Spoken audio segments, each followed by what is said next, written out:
ये कहानी है उत्तर प्रदेश के एक गांव की, जहां पिछले 20 सालों से किसी बच्चे ने जन्म नहीं लिया।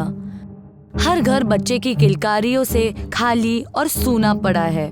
कोई नहीं जानता कि इसके पीछे का राज क्या है। कोई श्राप है या कोई छुपा हुआ रहस्य। कुछ औरतें दर्द के नीचे बैठी हुई है और बातें कर रही है। क्या हमारा गांव हमेशा के लिए सूना रह जाएगा?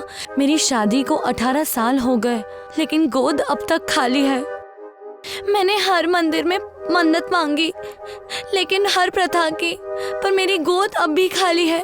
मेरी सास कहती थी कि पहले ये गांव हंसता खेलता था और कुछ दिनों बाद इसमें सिसकियां सुनने वाला भी कोई नहीं बचेगा। अगर तुम लोग एक उपाय करो तो ये गांव फिर से हंसेगा। हमें छठ पूजा करनी होगी। छठी मैया की पूजा में चमत्कार है। मेरी ननद ने बताया कि उनके गांव में एक औरत ने छठ व्रत किया और उसे बच्चा हुआ। पूजा आने वाली है और हम सब मिलकर करेंगे तो शायद मैया हमारी बात सुन लेगी। ठीक है, हम लोग छठ पूजा करेंगे। अगर छठी मैया हमारी गोद भर दे तो ये गांव फिर से हंसेगा। तो तुम सब लोग पूजा की तैयारी शुरू करो। गांव के कुछ लड़के घाट बनाने के लिए तालाब के किनारे पहुंचते हैं। कुछ लड़के घाट बना रहे हैं तो कुछ साफ सफाई कर रहे हैं। घाट तैयार करते करते शाम हो जाती है। सूरज डूबने वाला होता है। तभी कोई झाड़ियों में छुपकर एक नींबू उनकी ओर फेंकता है। ये नींबू यहाँ कहाँ से आया? और इसके ऊपर काला काजल लगा हुआ है। प्रकाश अपने हाथों से उस नींबू को उठाता है। जैसे ही वो नींबू हाथ में लेता है, वो कांपने लगता है और वहाँ एक धुंधली आत्मा प्रकट हो जाती है और उसे उठाकर लेके चली जाती है। बचाओ, बचाओ! प्रकाश को गायब होता देख बाकी लड़के अपनी घरों की ओर भागने लगते हैं। गांव के सारे लोग तांत्रिक जी के घर पहुंचते हैं। तांत्रिक के साथ गांव का प्रधान पहले से ही बैठा है। विमला उन्हें सारी बातें बताती है। तांत्रिक जी, मेरे बच्चे को बचा लीजिए। लेकिन लड़के इतनी रात को तालाब के किनारे क्या कर रहे थे? छठ पूजा के लिए घाट बना रहे थे।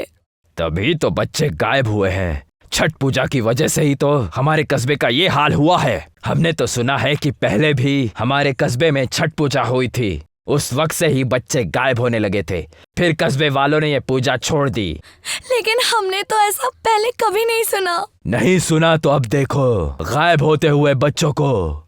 छठ पूजा का ख्याल तुम्हारा ही था ना, इसलिए तुम्हारा बेटा विराज गायब हुआ और वो अब कभी नहीं लौटेगा। कस्बे वालों, अगर तुम लोग महफूज रहना चाहते हो तो छठ पूजा मत करना, नहीं तो तुम्हारे बच्चे भी गायब हो जाएंगे। हाँ, और अब तो हमारे कस्बे में बच्चे जन्म ही नहीं लेते, फिर बिना संतान के ही रह जाओगे। जो भी घाट पर गए थे वो सब अपने अपने बाल काट कर यहाँ पर रख दो। मैं तुम्हारी महफूजी के लिए तंत्र साधना करूँगा, वरना वो अज्ञात ताकत तुम्हें भी गायब कर देगी।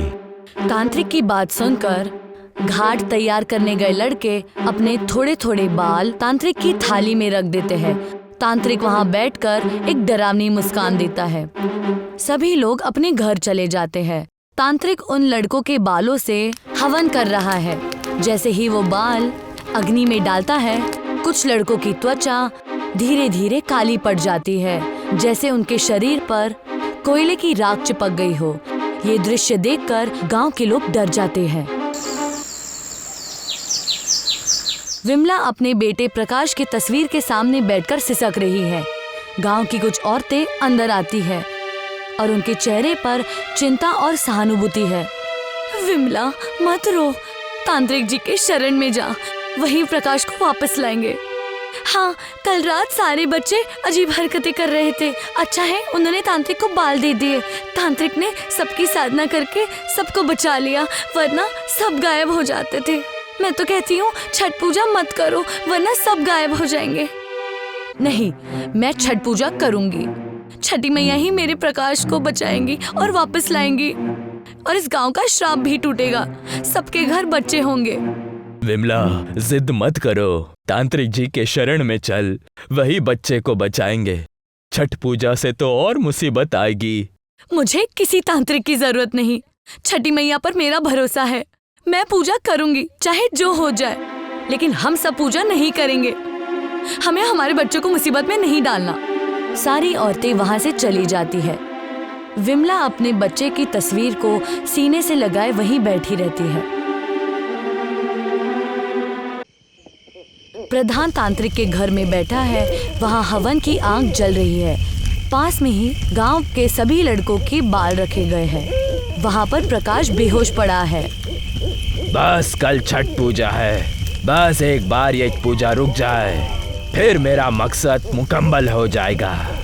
फिर कल रात ही मैं ग्राम नाशक तंत्र से पूरे कस्बे के बच्चों को बर्बाद कर दूंगा। फिर मैं अपने बच्चों को लंदन से घर बुलाऊंगा। कस्बे की सारी जहांगीर हमारी हो जाएगी।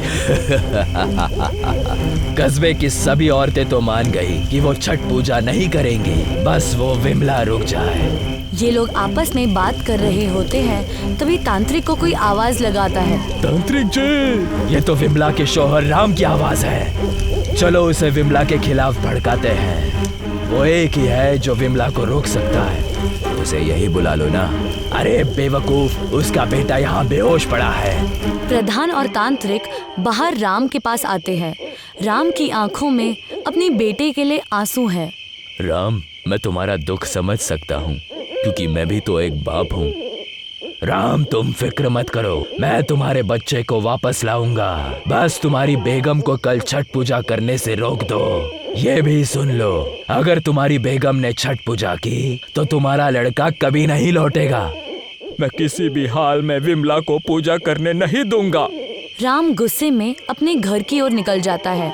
विमला छठ पूजा की तैयारी कर रही होती है कि तभी वहाँ राम आता है। ये सब क्या कर रही हो? तुम पूजा नहीं करोगी? मैं करूंगी। अब छठी मैया ही मेरे बेटे को बचा सकती है। तांत्रिक जी ने कहा है कि वो हमारे बेटे को वापस लाएंगे। अगर तुमने छठ पूजा की तो प्रकाश कभी नहीं लौटेगा। मुझे किसी तांत्रिक पर भरोसा नहीं, मुझे बस अपनी छठी मैया पर भरोसा है। मैं पूजा करूंगी। मैं भी देखता हूँ कि तुम कैसे पूजा करती हो। राम अपनी पत्नी को कमरे में बंद कर देता है। मैं तुम्हें तालाब पर जाने ही नहीं दूंगा, तो तुम पूजा कैसे करोगी? राम और विमला की इस लड़ाई को तांत्रिक और प्रधान छुपकर देख रहे होते हैं। जैसे ही राम विमला को कमरे में बंद करता है, तांत्रिक और प्रधान एक दूसरे को देखकर मुस्कुराने लगते हैं और वहाँ से निकल जाते हैं।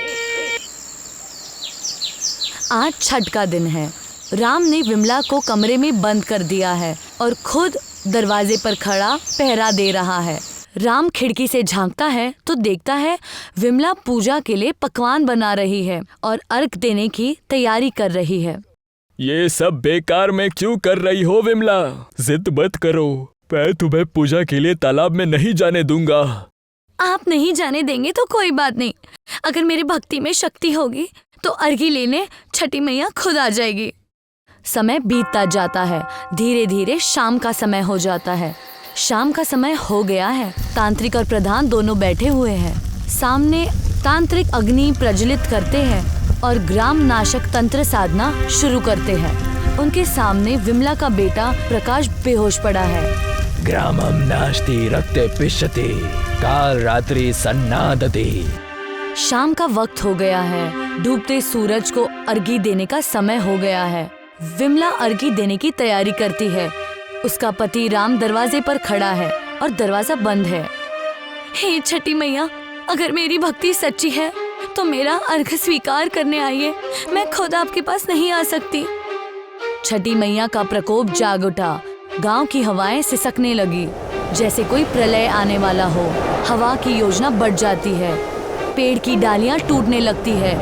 तभी एक भारी शाखा राम के सिर पर पड़ती है। राम बेहोश होकर जमीन पर गिर पड़ता है।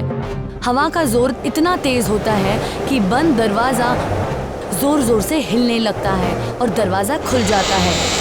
विमला अंदर से चौंक कर बाहर की ओर देखती है। छठी मैया, आपने मेरा रास्ता खोल दिया। मैं खुद तालाब में खड़ी होकर अर्घी दूंगी। विमला अर्घी देने का सारा सामान अपने सिर पर रखती है और तालाब की ओर चलती है। वो तालाब पर पहुंचती है तांत्रिक उसके बेटे को बलि देने के लिए उसके सामने रखता है और तलवार उठाता है।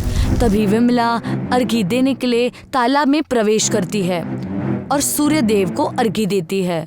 जैसे ही विमला सूर्य देव को अर्घी देती है, तांत्रिक के हाथ से तलवार नीचे गिर जाती है और हवन कुंड की आग से लपटें निकलती है और तांत्रिक और प्रधान के शरीर पर आग लग जाती है। बचाओ, कोई बचाओ, अरे कोई बचाओ।